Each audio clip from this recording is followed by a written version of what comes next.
My self Ranjit Singh. आज हम बात करेंगे क्लास 10th के अंदर जो हमारा चैप्टर चल रहा था हाउ डू ऑर्गेनिजम्स रिप्रोड्यूस।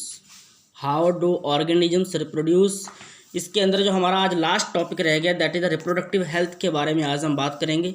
इसी के साथ चैप्टर को फिनिश करेंगे आज हम। रिप्रोडक्टिव हेल्थ क्या मतलब क्या है, मीन्स रिप्रोडक्शन के टाइम हमें किस तरीके से जो हेल्थ के ऊपर क्या इफ़ेक्ट पड़ता है उसको आज हम पढ़ने वाले हैं। मीन्स जब कोई सेक्सुअल पार्टिसिपेशन करता है, सेक्सुअल रिप्रोडक्शन के लिए मेल और या फीमेल पार्टिसिपेशन करते हैं, उस टाइम किन किन बातों का ध्यान रखना ज़रूरी होता है जो कि हमारे हेल्थ के लिए कोई हार्मफुल ना हो, कोई साइड इफ़ेक्ट ना हो, कोई हमारी बॉडी के साथ प्रॉब्लम ना हो। ठीक है, इसके लिए क्या क्या किन किन बातों का ध्यान रखना हमें, उसके बारे में इस टॉपिक के अंदर हम पढ़ेंगे। ठीक है, जैसा कि हम जानते हैं कि सेक्सुअल पार्टिसिपेशन में, सेक्सुअल रिप्रोडक्शन में मेल एंड फीमेल दोनों इंटरकोर्स करते हैं, तो उस टाइम बहुत सारे डिसीजेज हैं जो कि एक दूसरे से ट्रांसमिट होने के चांसेस रहते हैं। तो सेक्सुअल इंटरकोर्स के टाइम जो डिसीजेस ट्रांसफ़र होती हैं उन डिसीजेस को बोलते हैं STD।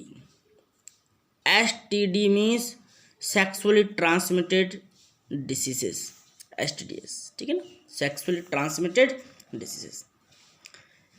हमने पिछली क्लास में पढ़ा था कि why do we fall ill में कि बहुत सारे बैक्टीरियल एंड वायरल डिसीज के बारे में पढ़ा था।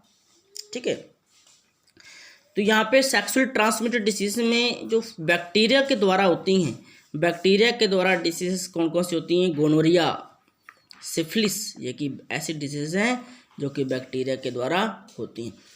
इन डिसीज़ का इलाज है, दीज आर क्यूरेबल, इनका इलाज है, दवाई खाकर, टैबलेट्स खाकर हम सही हो सकते हैं। Gonorrhoea and syphilis these are curable.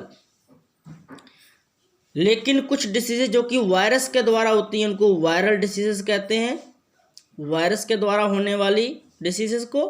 और जो सेक्सुअली ट्रांसमिटेड होती हैं कौन कौन सी हैं, वाट्स, जैसे कि HIV के द्वारा होने वाली एड्स, इनका कोई भी इलाज नहीं है। दीज आर नॉट क्यूरेबल, इस बात को आपको समझना है, इनका इलाज नहीं है, एक बार हो गई तो दोबारा हटने वाली नहीं है।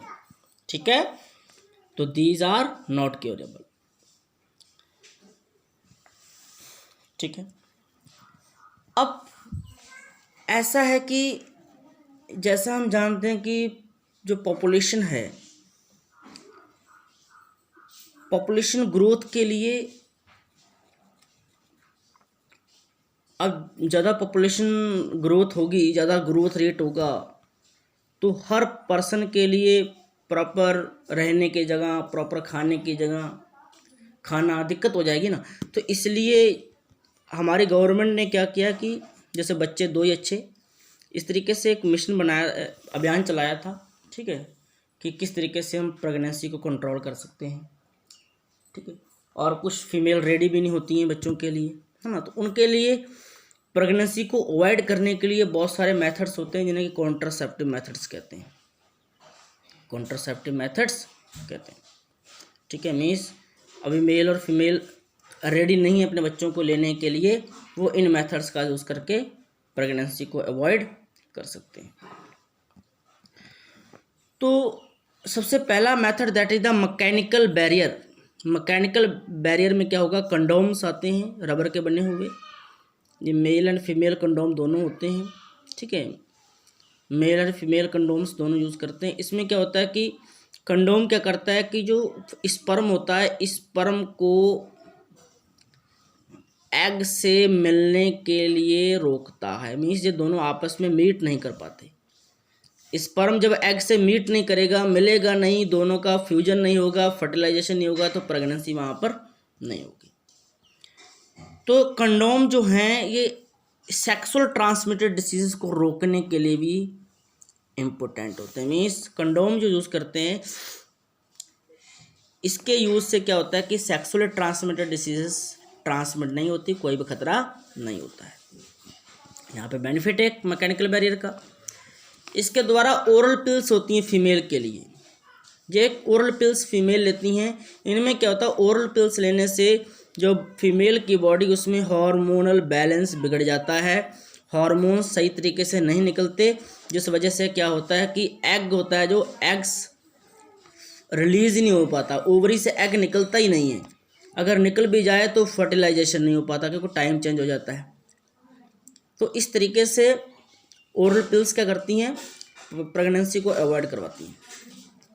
लेकिन इसके साइड इफ़ेक्ट्स बहुत सारे हैं, साइड इफ़ेक्ट्स बहुत सारे हैं। ठीक है, फीमेल में द्वारा नए जो प्रेगनेंसी लेनी है, मान लो नया बच्चा लेना है, उसके लिए फिर दिक्कत हो जाएगी, आगे प्रॉब्लम्स हो जाती हैं।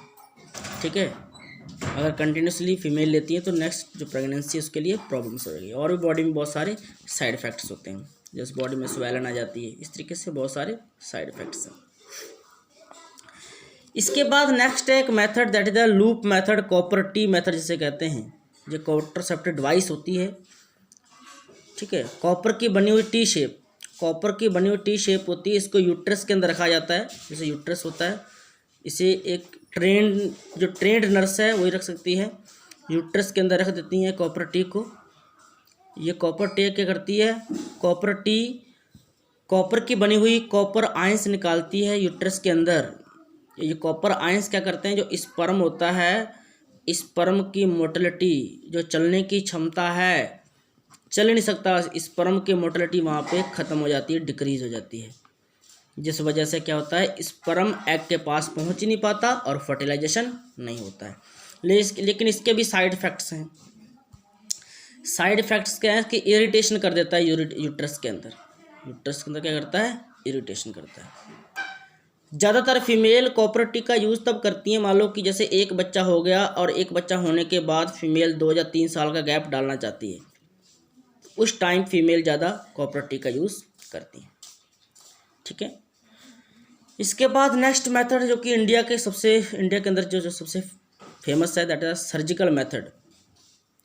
सर्जिकल मेथड जिसे नसबंदी कहते हैं हिंदी में। सर्जिकल मेथड इसमें क्या होता है, या तो जो मेल करवा लेता है, मेल क्या करता है, अपनी जो वास्ट डिफरेंस है, वास्ट डिफरेंस को डॉक्टर कट करके बांध देते हैं, जिसे कहते हैं वैसेक्टोमी कहते हैं। वैसेक्टोमी कहते हैं मीन्स वास्ट डिफरेंस के पार्ट थोड़ा सा कट किया, उसको रिमूव किया और दोनों साइडों से बांध दिया, मीन्स स्पर्म रिलीज ही नहीं हो पाएगा। मान लो जैसे एक वास्ट डिफरेंस जा रही है, बताऊँ आपको, यहाँ से कट कर दिया जाएगा, इसको रिमूव करके इसको अलग से बांधे, इसको अलग से बांधे, मीन्स जो ट्रांसपोर्टेशन ऑफ स्पर्म है वो स्टॉप हो जाएगा,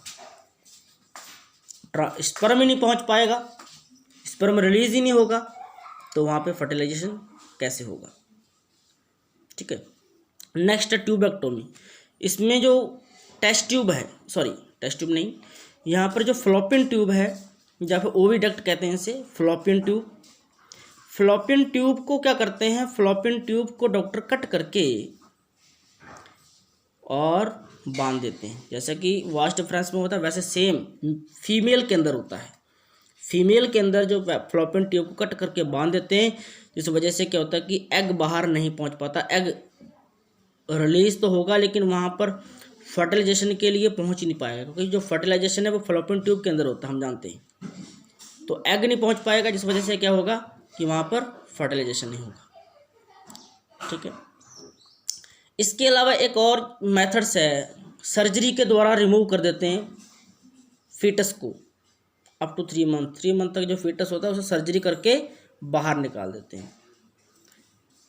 ये इसलिए गवर्नमेंट ने चलाया था, जिसे अबॉर्शन कहते हैं, मीन्स कोई बाई चांस कि बच्चा ऐसा है फीमेल के अंदर जो कि सही नहीं है, उसमें कोई एबनॉर्मलिटीज़ है, तो हमारी गवर्नमेंट कहती है कि एबनॉर्मल बच्चे को आप सर्जरी के द्वारा बाहर निकाल सकते हैं, रिमूव कर सकते हैं। लेकिन हमारे इंडियंस पीपल ने क्या किया, मिस यूज़ करना स्टार्ट कर दिया कि अनवांटेड जो प्रेगनेंसी है, अनवांटेड को रिमूव करने के लिए यूज़ करना स्टार्ट कर दिया। मान लो कोई जैसे फीमेल है बच्चा, फीमेल बच्चे को बाहर फिर निकाल दिया, या फिर ऐसा था रेप के केस में, या फिर काफ़ी सारे जो केसेस हैं मिस यूज़ करना वहाँ पर स्टार्ट कर दिया, सर्जरी के द्वारा मिस रिलीज़ करना शुरू कर दिया। ठीक है, हमारे वैसे गवर्नमेंट ने इसको लागू किया था कि कोई अबनॉर्मल बच्चा है या फिर कोई रेप के केस में अगर प्रेग्नेंट होगी फीमेल, उसको रिमूव कर सकते हैं सर्जरी के द्वारा। लेकिन हमारे इंडियन पीपल ने क्या किया कि जो फीमेल चाइल्ड है, फीमेल चाइल्ड को बाहर निकालना इस मेथड से शुरू कर दिया, जिससे क्या है कि मेल और फीमेल का रेशियो वो बिगड़ गया। ठीक है, अभी भी ऐसा हमारे इंडिया में फ़िलहाल इसके ऊपर बहुत बैन लगा हुआ है। ठीक है, अब फीमेल की जो जांच अल्ट्रासाउंड के द्वारा वो नहीं करवाई जाती, बहुत सारा बैन लगा हुआ है। तो फिलहाल काफ़ी कंट्रोल किया हमारी सरकार ने, लेकिन फिर भी कुछ ना कुछ यूज़ हो, फिर भी अभी भी हो रहा है। आज के लिए इतना ही। नेक्स्ट वीडियो में हम नेक्स्ट टॉपिक को शुरू करेंगे, नेक्स्ट चैप्टर को स्टार्ट करेंगे। ठीक है, आज के लिए इतना ही। Thank you.